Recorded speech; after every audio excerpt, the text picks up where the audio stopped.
Este desagradable hombre que ves en la pantalla es el responsable de quitarle la vida a uno de los músicos más influyentes del siglo XX. Lo que comenzó como una profunda admiración y devoción hacia su ídolo se transformó en una enfermiza obsesión que lo llevó a cometer uno de los crímenes más impactantes del siglo XX. Con una mente perturbada por razones difíciles de comprender, Mark David Chapman pasó meses preparándose para quitarle la vida a John Lennon. Se aseguró de conseguir un arma calibre 38 y un abrigo largo y estrafalario para esconderlo. En su habitación practicaba todos los días cada movimiento que pronto llevaría a cabo, mientras escucha voces en su cabeza. Durante este tiempo, Chapman también adquirió un ejemplar del libro El guardián entre el centeno, que luego jugaría un papel clave en la motivación. Todo se desencadenó una fatídica noche, cuando vio a John Lennon y Yoko Ono llegar en una limusina blanca al complejo de edificios residenciales Dakota, en Nueva York. Chapman sacó su arma y disparó repetidas veces, dejando gravemente herido al ex Beatle. La seguridad del lugar actuó rápidamente, deteniendo al atacante que no ejerció resistencia. Al mismo tiempo, Lennon es trasladado de urgencia al hospital Roosevelt, donde el personal médico luchó por salvarle la vida. De hecho, mientras estaban intentando reanimarlo, no sabían quién era, hasta que una enfermera toma su cartera y encuentra su identificación. Todo el cuerpo médico queda en shock. En cuestión de minutos, todos los medios de información iban actualizando cada situación, con el mundo entero pendiente del estado del legendario músico. A pesar de los esfuerzos médicos, después de 45 minutos de intentar reanimarlo, Lennon no sobrevivió. En una conferencia de prensa urgente, el jefe de detectives anunció con nervios lo que muchos temían: John Lennon había sido asesinado. El principal sospechoso, Mark David Chapman, había sido arrestado en la escena del crimen sin oponer resistencia. Aún se desconocían los motivos detrás de este terrible suceso. ¿Por qué alguien que alguna vez fue fan incondicional se convertiría en el verdugo de su ídolo? Mientras las investigaciones continuaban, el mundo no lograba comprender cómo un hombre de solamente 40 años, con un montón para ofrecer, podría haber encontrado un final tan trágico. Pero esta no fue la primera tragedia en la vida de Lennon. Su historia, marcada por la pérdida, comenzó desde su infancia en Liverpool, Inglaterra, donde nació en 1940. Ya de pequeño sufrió grandes golpes. Fue abandonado por sus padres, criado por sus tíos, y cuando tenía solamente 14 años, su tío George falleció. Y era como su padre. Unos 3 años después se reencuentra con su madre, quien unos meses después de su reencuentro pierde la vida en un accidente automovilístico. Durante su adolescencia, John Lennon encontró refugio en la música y además una forma de expresión. Mientras cursaba la secundaria formó su primera banda, llamada The Quarrymen. Al principio la banda tocaba en fiestas escolares, cumpleaños y pequeños eventos locales. Sin embargo, la inestabilidad de los miembros dificultaba que la banda se consolidara. A pesar de todo, su madre adoptiva, la tía Mimi, quien había sido un gran apoyo para su carrera musical, un día expresó una frase que marcaría su vida: la guitarra está muy bien, John, pero nunca te ganarás la vida con eso. Esta sentencia, lejos de desmotivarlo, quedó grabada en su memoria. El destino de Lennon cambió cuando un amigo le presentó a un joven talentoso llamado Paul McCartney. Impresionado por su habilidad musical, John lo invita a unirse a la banda, y Paul, tiempo después, introdujo a otro amigo, George Harrison, que era un poco más joven que ellos. Terminó demostrando su talento y ganó un lugar en el grupo. Sin embargo, aún faltaba una pieza crucial: el baterista adecuado. Tras un periodo de estabilidad con el baterista Pete Best, finalmente, desde la productora se mostraban inconformes y sugirieron a otro baterista, Ringo Starr. Good evening, viewers. How are you today? En la formación definitiva, los muchachos grabaron su primer sencillo, Love Me Do, seguido de la canción que los llevó al estrellato, Please Please Me. El álbum del mismo nombre alcanzó el número 1 en el Reino Unido, iniciando un periodo de revolución cultural conocido como la Beatlemanía. Multitudes de fanáticos corrían tras ellos, y su música innovadora rápidamente revolucionó al mundo entero. Su éxito trascendió fronteras, llegando hasta los Estados Unidos, donde se convirtieron en estrellas globales. A partir de ahí siguieron giras, conciertos, álbumes, películas, consolidando a The Beatles como un fenómeno mundial. Después de alcanzar el éxito, John Lennon, con su característico humor, compró una casa para su madre adoptiva e instaló una placa en la entrada que decía: la guitarra está muy bien, John, pero nunca te ganarás la vida con eso. Detalles que marcaban la vida de este genio. Pero la influencia de Lennon no se limitaba solamente a la música. Usó su fama para apoyar causas sociales, como la igualdad racial, y de manera muy notable su oposición a la guerra de Vietnam, lo que eventualmente podría haberle costado la vida, un tema que abordaremos más adelante. Sin embargo, con la fama también vinieron los problemas personales. En ese momento, John mantenía una relación con Cynthia, a quien conoció en la universidad, aunque se decía que la relación era distante, debido al enfoque de Lennon Lennon en su arte y su carácter rebelde, todo cambió cuando Cynthia quedó embarazada. Para proteger la imagen de la banda, el manager de los Beatles sugirió a Lennon que se casara con ella,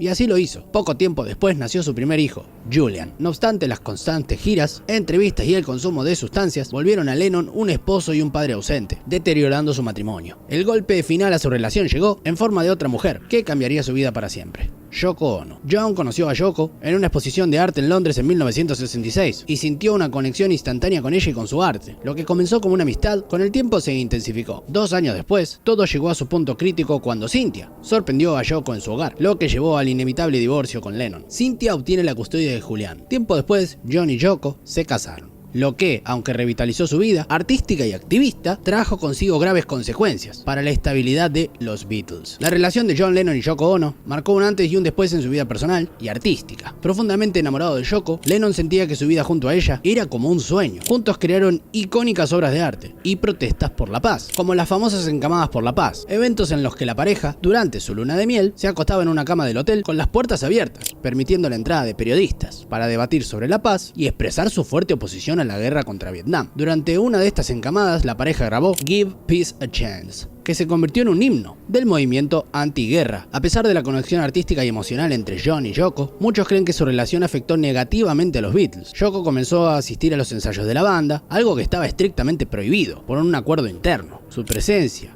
y constantes sugerencias incomodaban al resto de los integrantes, lo que, sumado a las tensiones creativas y económicas ya existentes, llevó a que en 1969 John Lennon anunciara su salida del grupo para comenzar una carrera en solitario. Fue entonces cuando lanzó una de sus canciones más icónicas, Imagine, una obra que encapsulaba su visión de un mundo mejor, lleno de paz y esperanza. Con el tiempo, Lennon decidió retirarse de la música para dedicarse a criar a su hijo. Sin embargo, el arte y su deseo de mejorar al mundo, con sus mensajes, lo llevaron a regresar en 1980, anunciando que volvería a la música, noticia que alegró a todos sus fans alrededor del mundo. El 8 de diciembre de ese mismo año concedió la última entrevista de su vida, en la cual declaró: "El trabajo de un artista es expresar lo que todos sentimos. Mi trabajo terminará cuando esté muerto. Espero que falte mucho para eso". Estas palabras reflejaban su profundo amor por el arte y su deseo de seguir viviendo y creando. Pero pocas horas después, todo ese movimiento de paz y amor que había construido durante años fue destruido en segundos, cuando este fanático trastornado le disparó 4 veces. El asesino Mark David Chapman fue detenido en el lugar sin intentar escapar, lo que llevó a la fiscalía a argumentar que sus acciones fueron premeditadas, buscando atención. Durante el juicio, Chapman reveló ser un ferviente admirador del libro El guardián entre el centeno, un detalle que mencionamos al principio del video. Aunque varios psiquiatras declararon que Chapman sufría problemas mentales, el juez dictó una sentencia firme: cadena perpetua por el asesinato de John Lennon. A continuación, exploraremos las 2 teorías más aceptadas sobre las motivaciones detrás de este asesinato, y en los comentarios vamos a discutir cuál pudo haber sido la verdadera razón.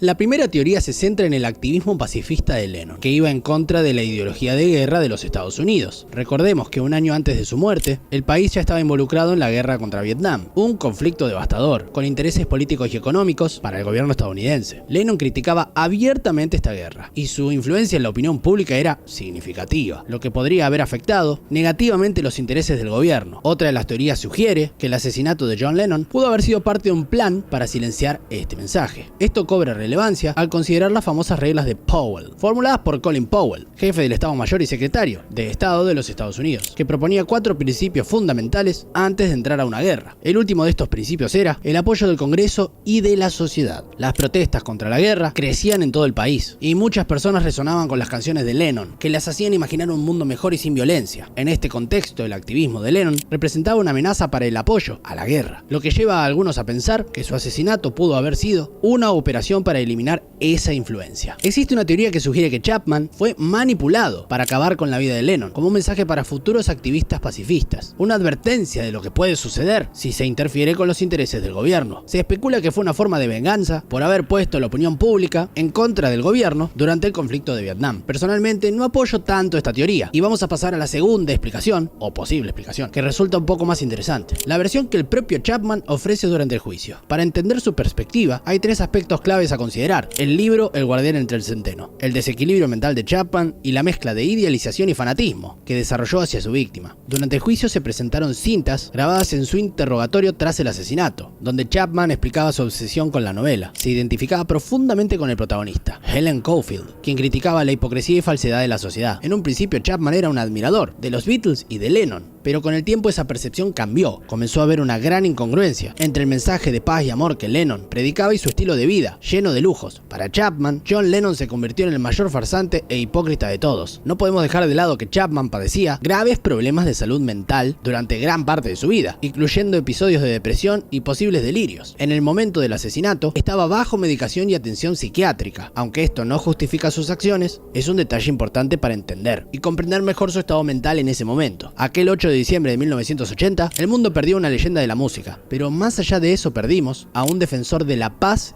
y del amor. No obstante, más importante que el mensajero es el mensaje. A pesar de su ausencia física, el legado de John Lennon es imborrable, y su mensaje de amor y unidad trascendió el tiempo y la muerte, a través de sus canciones. La vida de John Lennon es un testimonio de la inmortalidad del arte, y un recordatorio de que incluso en medio del caos o de la guerra, es posible crear belleza y significado. Su amor por la música, así como su coraje y determinación para usar su plataforma y abogar por la paz, son pruebas de que un individuo puede lograr cualquier cosa cuando se atreve a imaginar un mundo mejor. Su vida es un llamado a imaginar, a soñar con lo que podría ser posible, porque la imaginación es solamente el primer paso hacia la creación. Si podemos imaginar un mundo lleno de paz y amor, podremos trabajar para construir un mundo lleno de paz y amor.